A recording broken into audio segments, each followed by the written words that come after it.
We cannot just point to others to examine themselves. We should examine ourselves.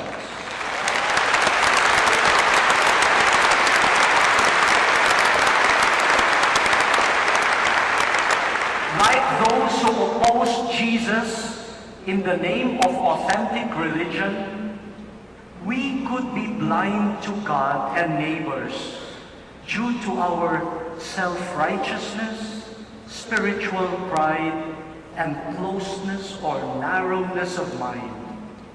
Ecclesiastical customs and persons, when naively and narrowly glorified, might become hindrances to true worship and compassion.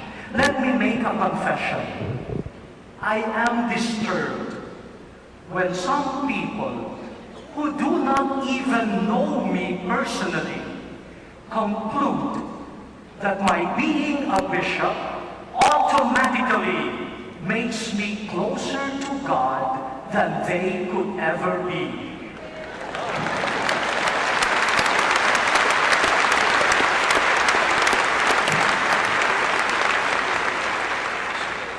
My words are God's words. My desires are God's desires.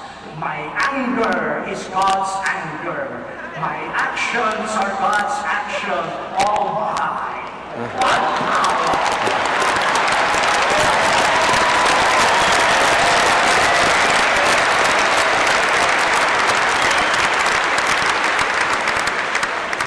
Continuation of confession.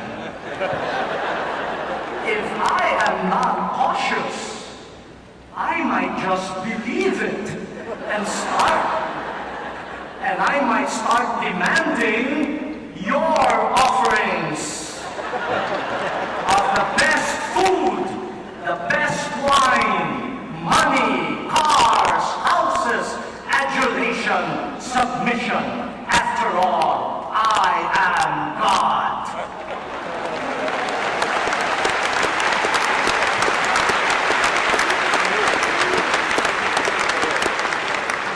I might take so much delight in my stature and its benefits that I might end up being insensitive to the needs of the poor and the earth.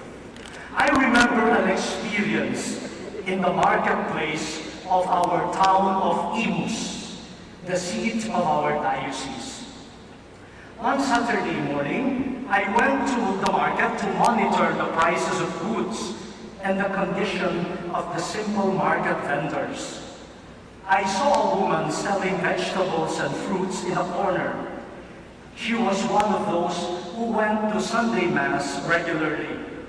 It was only 10 o'clock in the morning, but she was already closing her store. So I asked her the reason.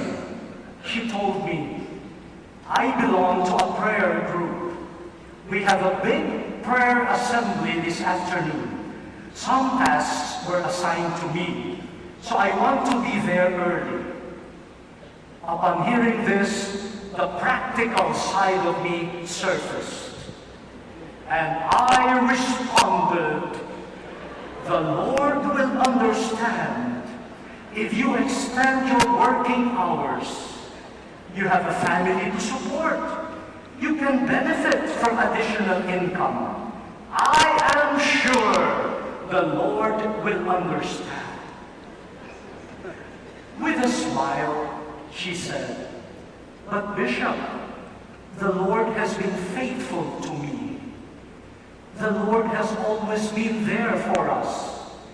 We may not be rich, but we have enough to live by. Why will I fear? Then looking at me tenderly, she said, are you not a bishop?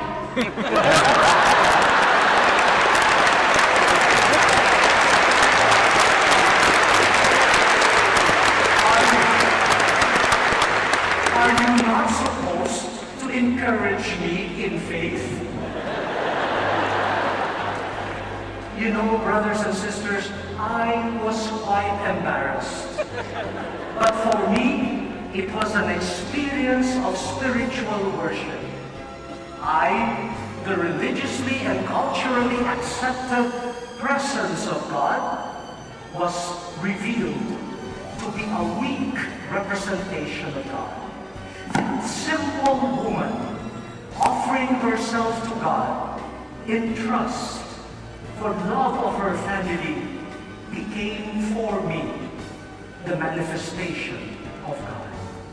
She brought the Eucharistic sacrifice.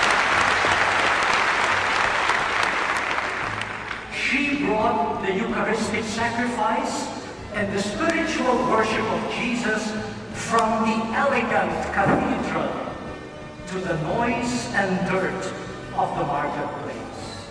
I'm sure God was very happy.